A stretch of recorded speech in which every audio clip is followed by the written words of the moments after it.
What's going on, Chess YouTube? In today's video, Magnus Carlsen is going to shock Fabiano Caruana with a brutal knight sacrifice in the 2023 CCT Finals. Now in the game, Magnus Carlsen is playing as white. He opens 1e4 best by test, and Fabiano Caruana does go 1g6 the modern defense, a very provocative idea for this game. Now from here, both sides follow the main line for a few moves. So d4, bishop g7, knight to c3, and d6 on the board. And now here, Magnus, how does he want to proceed in this game? Well, the most aggressive options include f4 and bishop e3. However, here in this game, Magnus just goes knight to f3, a more quiet idea, intending bishop e2 and short castles and then playing it by ear. Now here, Fabiano, he's in an aggressive mood in this game. He goes a6, intending b5, expanding on the queen side. That will be a very aggressive setup. However, Magnus here, he does shut it down immediately with the move a4. Now b5 is not possible, as then you lose the pawn on b5 to a takes b5, as a takes b5 back is not possible, as you would lose the rook on a8. So with that in mind here, Fabiano, he switches gears and just goes b6, intending bishop b7 with the double fianchetto setup of both bishops on b7 and g7. Now Magnus Carlsen, he continues bishop d3, a very simple move. Now we have bishop b7, castles, and e6 on the board, and Fabiano is going for the Hippo setup here with those pawns on a6, b6, d6, e6, and g6. So a very interesting setup so far in this game. Now here, Magnus, how does he want to proceed? Well, the computer finds a wide variety of very good moves. For example, rook to e1, bishop g5, even d5 are all playable. Instead here, Magnus does go knight c to e2, a very interesting idea. The idea being he wants to go knight to g3, putting the knight on a better square. From there, it does defend the e4 pawn, and he could also go c3, bolstering the pawn on d4. So that'd be a very harmonious setup for all of his pieces. Now here, Fabiano, he continues knight to f6, and I suppose this is a pure defense on the board. Now Magnus, knight to g3, continuing development, and here Fabiano Caruana, I would have expected to say knight d7 or short castles. However, instead, in the game, he actually expands on the queen side immediately with the move c5. Again, a very aggressive move in this game for Fabiano. Now here, Magnus Carlsen, he can go d5, playing a very interesting temporary pawn sacrifice. However, instead, c3 on the board, again continuing his plan, simply bolstering that pawn on d4 with the c-pawn. Now here, Fabiano, knight to c6, we have h3, castles, and bishop e3. And so far in this game, Magnus has gotten a very simple but very aggressive setup. His idea may include queen d2 and then bishop h6, trying to trade off black's dark square bishop on g7. And now here, Fabiano, how does he want to proceed? How does he want to get counterplay in this game? Well, the computer likes simple moves like queen d7 and queen c7, but again, Fabiano, he's in a very aggressive mood today. So he starts c takes d4, then c takes d4 for Magnus, and then he jumps in with the knight to the b4 square. Knight b4 on the board, putting pressure on that bishop on d3. And now, very importantly, that pawn on e4 is overloaded by the knight and the bishop. If you go back to, say, bishop e2, then you lose the pawn on e4 to knight takes e4.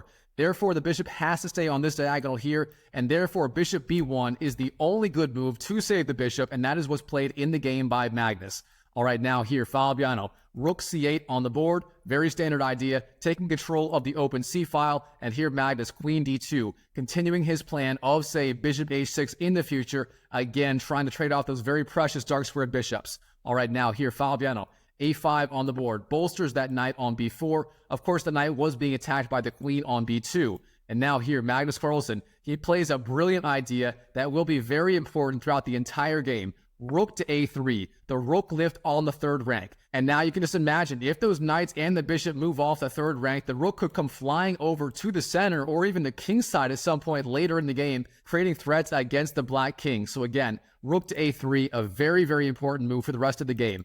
Now here, Fabiano Caruana, what should he be doing? Well, the computer likes the idea of d5, but don't ask me why. Personally, after d5, then e5, that looks incredibly dangerous for black. It seems to me it weakens the dark squares, but the computer seems to think it's okay for whatever reason. Instead, here, Fabiano, bishop a6 on the board, pressuring the rook on e1, forcing, say, rook to e1 for Magnus. So, rook to e1 on the board, then Fabiano, queen d7, getting his queen into the game and connecting those rooks on the back rank. And now here, Magnus Carlsen, he finally plays his key idea of this whole line, bishop h6, trying to trade off that very precious dark squared bishop on g7. Once that bishop falls, Magnus Carlsen can start the attack on the king side, potentially with ideas like h4, h5, trying to open up the h-file. All right, here Fabiano, he gets counterplay on the c-file, rook c7, intending rook f c8, doubling up rooks on the c-file. But now Magnus, I would have thought, say, d5 or even h4 would be the move here, but instead he flies in with the queen to g5,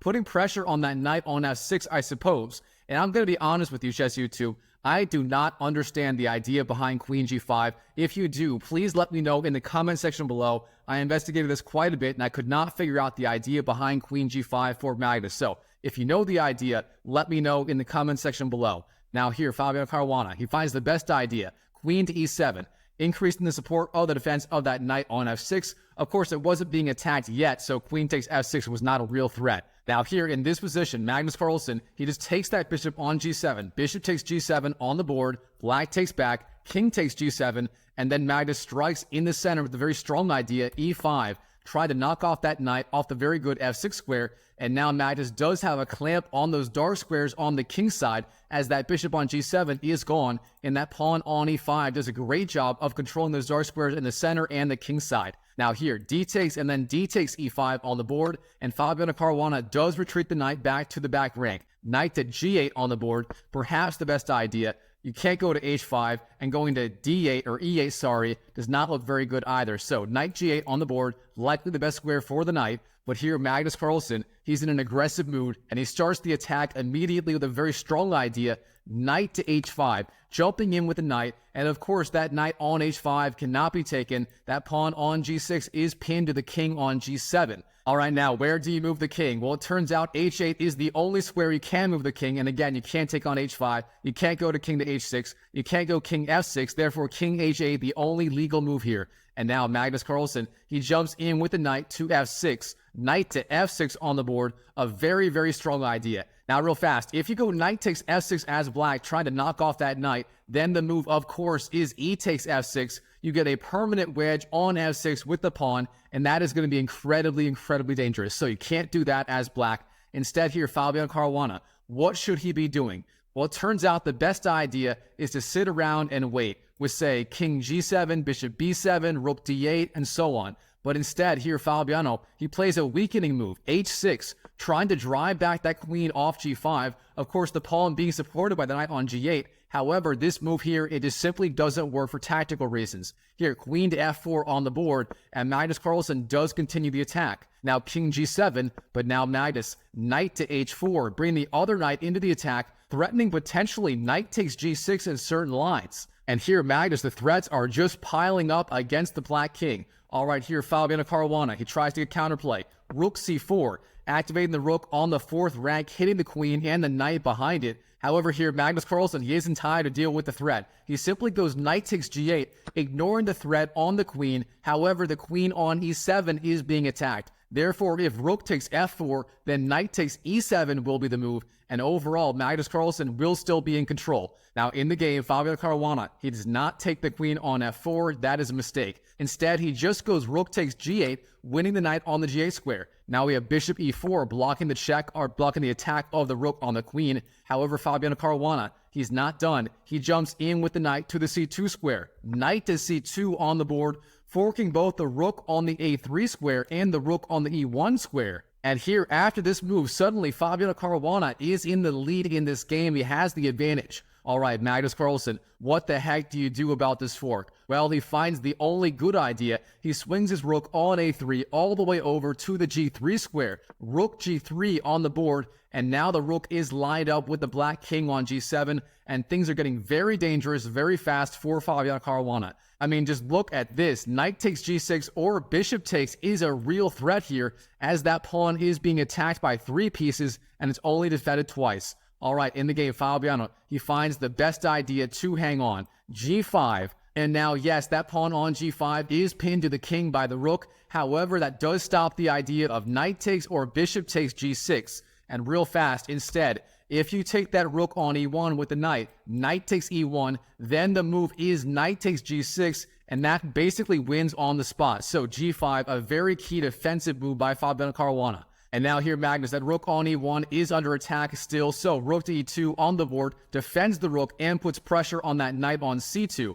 Now here, knight d4 hits the rook once again, but rook d2 once again defends. And here in this position, how should Fabiano Caruana proceed once again? Well, as usual, the computer finds a wide variety of decent ideas. For example, rook d8, rook b4, putting pressure on that pawn on b2. Even knight to b3, putting pressure on the rook on d2 is playable. However, here, he does make a mistake. Fabiano Caruana retreats his king back to the f8 square. King to f8 on the board.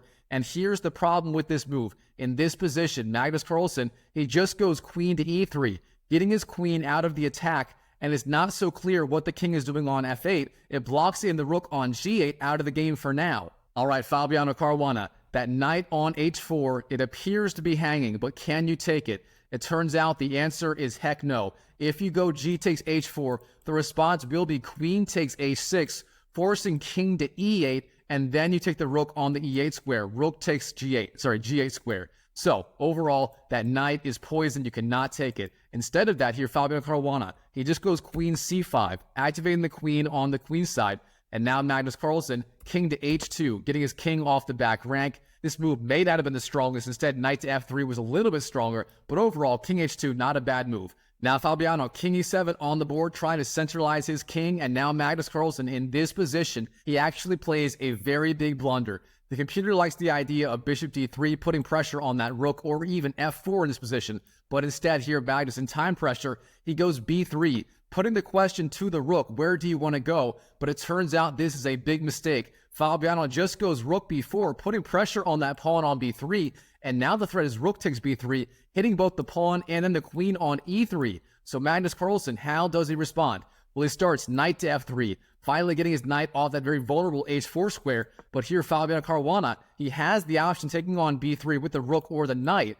Knight takes b3 may even be the strongest idea, but instead, rook d8 is the move for Fabiano Caruana, and this move turns out to be a critical mistake. And if you like puzzles, go ahead and pause the video right now and try to find the key idea for Magnus Carlsen in this position. All right, hope you found it. The key idea here, of course, is the knight sacrifice. Knight takes g5 on the board, giving up the knight for 2 pawns and blowing up with the king side in the process. Now, h takes g5, that move is forced, and now queen takes g5 on the board. All right, where is the king going to go? In the game, king d7 is the move that is the strongest idea. And here, Magnus Carlsen, he continues rook to f3. The idea being that knight on d4 is pinned to the king on d7, therefore knight takes f3 is not a possibility. However, this move is a little bit weaker. Instead, the key idea was h4, getting that passed pawn on the king side rolling immediately. All right, here, Fabiano, that pawn on f7 is under attack by the rook. What should you do about it? Well, it turns out the strongest idea is f5,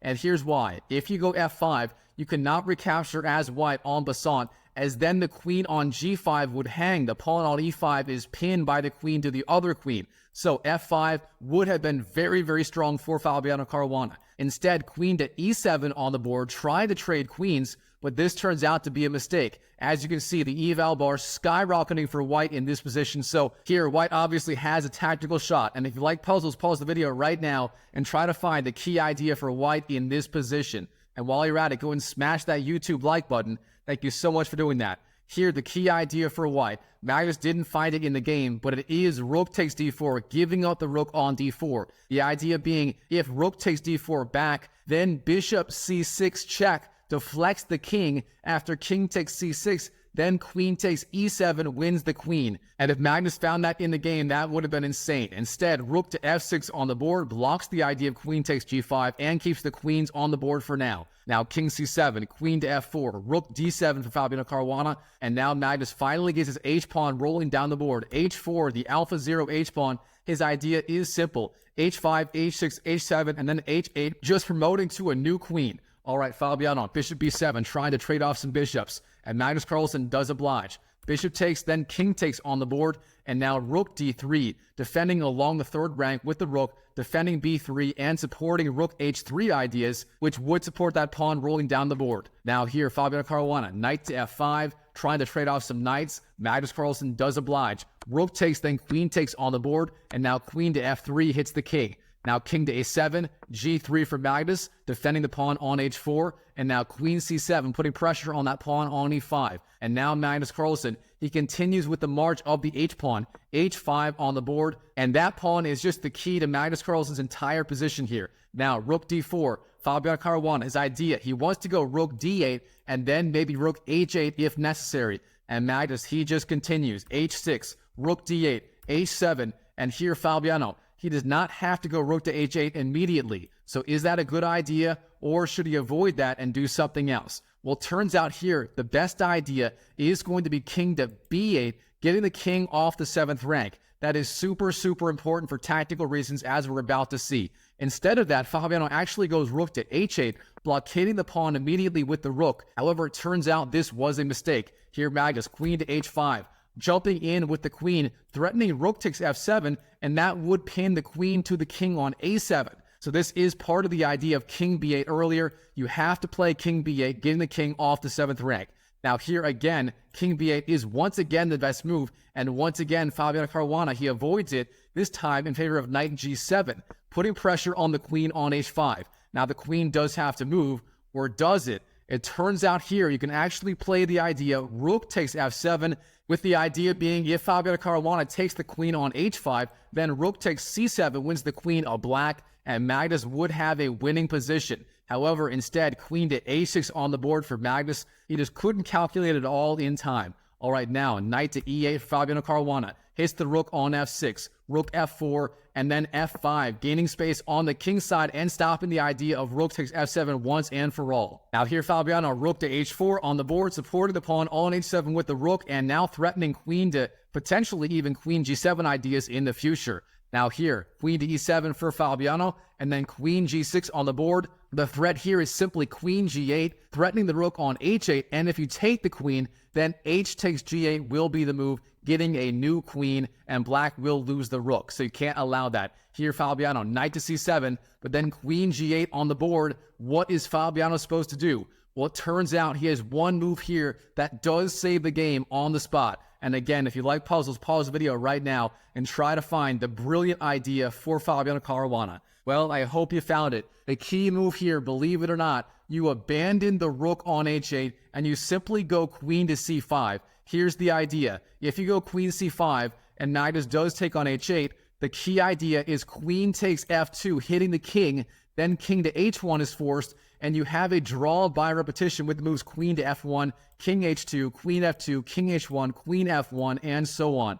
So it is a draw by repetition. However, instead, Fabiano, he missed the idea. He goes queen to e8, defending the rook with the queen. Of course, now queen takes h8 is met by queen takes h8 back. Therefore, queen takes h8 is not possible. Now here, the computer loves the idea of queen takes e8 for Magnus Carlsen. The idea being after queen takes, then knight takes, you can go king to h3, eventually marching the king up on the king side, threatening to push that pawn back to the h8 square. However, instead, in the game, queen g7 on the board for Magnus. He still has a fantastic position. All right, now, king b8 for Fabiano Caruana, king g2, knight d5, rook h6, and here, knight to c7. So far, Fabiano is defending, and what is Magnus Carlsen's idea? Well, he starts rook g6, threatening queen to g8. That is a very, very serious threat. However, if Fabiano plays the move king g7, he will defend, just getting his king off the back rank. However, here, Fabiano Caruana, he doesn't play that. Instead, queen to c8 is the move,